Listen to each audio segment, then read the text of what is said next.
नमस्कार, SBT news में आपका स्वागत है। पेश है 22 फरवरी बुधवार शाम 7:15 बजे राजस्थान की बड़ी खबरें। राजस्थान में कर्मचारी चयन बोर्ड की परीक्षा 25 फरवरी से 1 मार्च तक आयोजित होगी।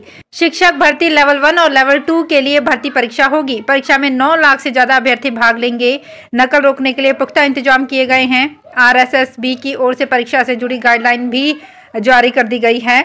तृतीय श्रेणी शिक्षक भर्ती परीक्षा की 9 पारियों में से 5 पारियों की परीक्षा जयपुर में होगी। लेवल 1 और लेवल 2 के विज्ञान, गणित, सामाजिक अध्ययन, हिंदी विषय के एग्जाम 11 जिलों में होंगी, जबकि लेवल 2 के संस्कृत, अंग्रेजी, उर्दू, पंजाबी, सिंधी विषय में अभ्यर्थियों की संख्या कम होने के चलते इन परीक्षाओं के सेंटर जयपुर में ही बनाए जा रहे हैं। 48,000 पदों के लिए 9,64,000 अभ्यर्थी अपना भाग्य आजमाएंगे। परीक्षा में बड़ी संख्या में अभ्यर्थियों के शामिल होने और बीते दिनों हुई भर्ती परीक्षाओं के पेपर लीक के प्रकरणों के मद्देनजर रखते हुए कर्मचारी चयन बोर्ड अतिरिक्त सतर्कता बरत रहा है। दिल्ली एनसीआर समेत उत्तर प्रदेश के कुछ इलाकों में बुधवार दोपहर भूकंप के हल्के झटके महसूस किए गए। भूकंप का केंद्र नेपाल में जुमला से 69 किलोमीटर दूर था। भूकंप की तीव्रता रिएक्टर स्केल पर 4.4 दर्ज की गई। दिल्ली एनसीआर में भूकंप के झटके से कहीं कोई जानमाल के नुकसान की सूचना नहीं है। दिल्ली एनसीआर के अलावा उत्तराखंड और हरियाणा में भी इसके झटके महसूस किए गए। इधर कुछ महीनों से कई बार उत्तर भारत में भूकंप के झटके महसूस किए जा चुके हैं। पिछले महीने भी राजधानी दिल्ली में भूकंप के झटके लगे थे। हालांकि बुधवार को आए भूकंप का असर कम ही लोगों को महसूस हुआ। कई लोगों को सोशल मीडिया पर इसकी सूचना मिली।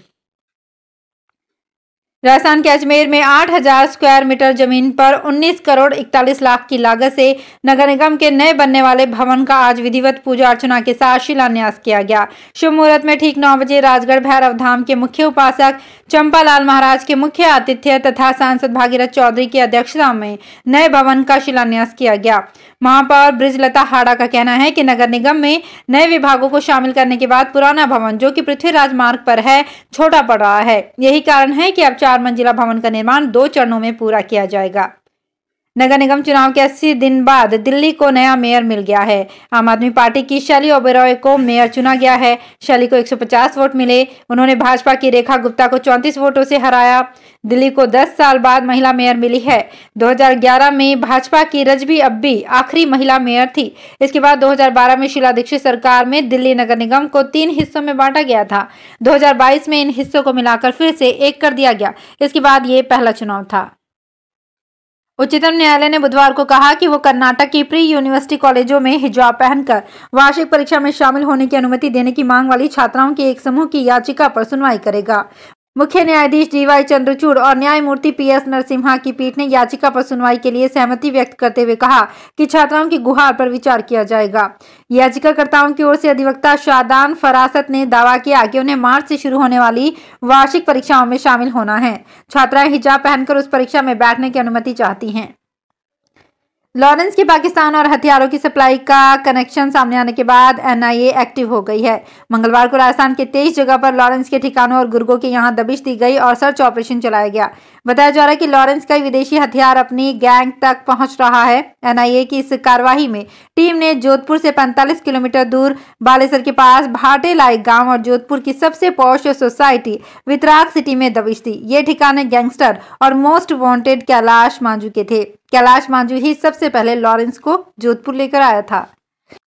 मकराना के पूर्व विधायक भंवरलाल राजपुरोहित को मंगलवार देर शाम परबतसर में जेल में ले जाया गया था, जिसके बाद उसे बुधवार को अजमेर सेंट्रल जेल शिफ्ट कर दिया गया।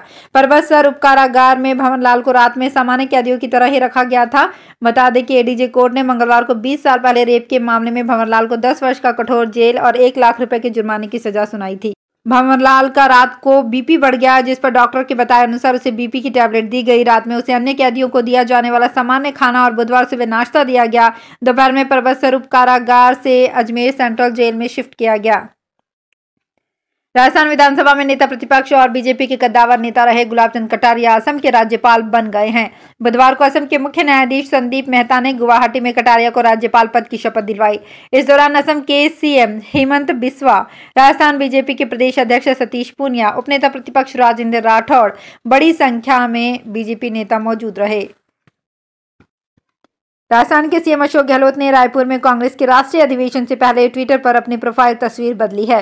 हाथ से हाथ जोड़ो 85वां कांग्रेस महाधिवेशन की DP लगाई है। इससे पहले CM गहलोत बजट की ब्रांडिंग कर रहे थे, जिसमें मुख्यमंत्री अशोक गहलोत की फोटो के साथ 3 शब्द लिखे हुए थे, बचत, राहत, बढ़त। मुख्यमंत्री ने अपनी सोशल मीडिया पर प्रोफाइल पिक भी बदल दी थी। बीकानेर जिले में बढ़ती सड़क दुर्घटनाओं के मद्देनजर तेज रफ्तार, बिना हेलमेट व शराब पीकर वाहन चलाने वालों के खिलाफ 12 दिन तक विशेष अभियान चलाया। पुलिस ने इन 10 दिनों में चौक चौराहों और राजमार्गों पर वाहनों की चेकिंग की, ब्रीथ एनालाइजर मशीन से वाहन चालकों की जांच की, मशीन में शराब पीने की पुष्टि होने पर उन्हें गिरफ्तार किया। सड़क दुर्घटना अपराध पर काबू पाने के लिए पुलिस चरणबद्ध तरीके से वाहन जांच अभियान चला रही है।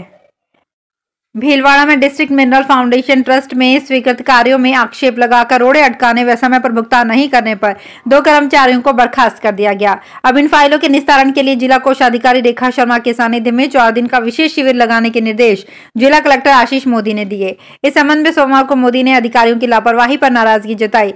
डीएमएफटी में प्रदेश में सबसे अधिक राजस्व 300 करोड़ प्रतिवर्ष भीलवाड़ा को मिल रहा है। पश्चिमी विक्षोभ के असर से आज राजस्थान के कई शहरों में आसमान में हल्के बादल छाए, साथ ही अलवर, सीकर और झुंझुनू में सुबह घना कोहरा छाया रहा।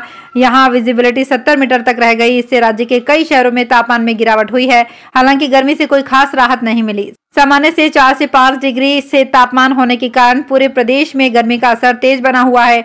मौसम विशेषज्ञों का कहना है कि अगले 1 सप्ताह तक राज्य में गर्मी से राहत मिलने के कोई आसार नहीं है। वहीं 26 फरवरी से प्रदेश में तापमान और ज्यादा बढ़ने की आशंका जताई गई है। इससे गर्मी के तेवर और तेज होंगे। तापमान बढ़ने के साथ ही गेहूं की फसल पर खतरा मंडराने लगा है। ये खतरा इतना गहरा है कि समस्या से निपटने के लिए केंद्र सरकार ने पैनल का गठन किया है, ताकि गेहूं की फसल बचाने के लिए किसानों को व्यापक स्तर पर परामर्श दिया जा सके। पिछले साल मार्च में इसी तरह के विनाशकारी गर्म मौसम में जब तापमान रिकॉर्ड स्तर पर पहुंच गया था, तब दुनिया के दूसरे सबसे बड़े उत्पादक देश में गेहूं की पैदावार 2.5% कम हो गई थी, जिससे संकट जैसी स्थिति पैदा हो गई थी। बढ़ते तापमान के बीच जिन राज्यों में हीट वेव का खतरा है, वे देश के उत्तर पश्चिमी हिस्से में हैं, जिनमें राजस्थान, हरियाणा, पंजाब और उत्तर प्रदेश शामिल हैं। पूर्व केंद्रीय मंत्री व कांग्रेस नेता जितेंद्र सिंह की बेटी मानविका की शादी बुधवार को अलवर में है। पाली राज परिवार से बारात 1 दिन पहले मंगलवार को पहुंच चुकी है। अब शादी में वीआईपी मेहमानों का आना शुरू हो गया है। पूर्व मुख्यमंत्री वसुंधरा राजे अलवर पहुंच गई हैं। मुख्यमंत्री अशोक गहलोत शाम करीब 4 बजे अलवर पहुंच गए थे। दिल्ली से राहुल गांधी व प्रियंका गांधी और कांग्रेस के अध्यक्ष मल्लिकार्जुन के आने की संभावना भी है। अध्यापक सीधी भर्ती परीक्षा 25 और 26 फरवरी को श्री गंगानगर शहर में 37 सेंटर पर होगी। परीक्षा 2 दिन में 4 पारियों में होगी। इसमें चारों पारियों में 47,209 कैंडिडेट्स बैठेंगे। परीक्षा के मद्देनजर सभी सेंटर्स पर स्टाफ लगाया गया है। सेंटर सुपरिटेंडेंट और डेप्यूटी कोऑर्डिनेटर्स की बैठक 23 फरवरी को रखी गई है। इसके लिए तैयारियां की जा रही है। श्री गंगानगर कलेक्ट्रेट में परीक्षा के लिए कंट्रोल रूम बनाया जाएगा। ये कंट्रोल रूम 23 से 26 फरवरी तक सुबह 9:30 बजे से शाम के 6 बजे तक और परीक्षा के दिन सुबह 8 बजे से परीक्षा सामग्री बोर्ड कार्यालय में रवाना होने तक स्थापित रहेगा। इसके incharge government senior secondary school के लेक्चरर विकास कुमार शर्मा होंगे। तो फिलहाल इस बुलेटिन में इतना ही। फिर हाजिर होंगे कुछ और बड़ी खबरों के साथ।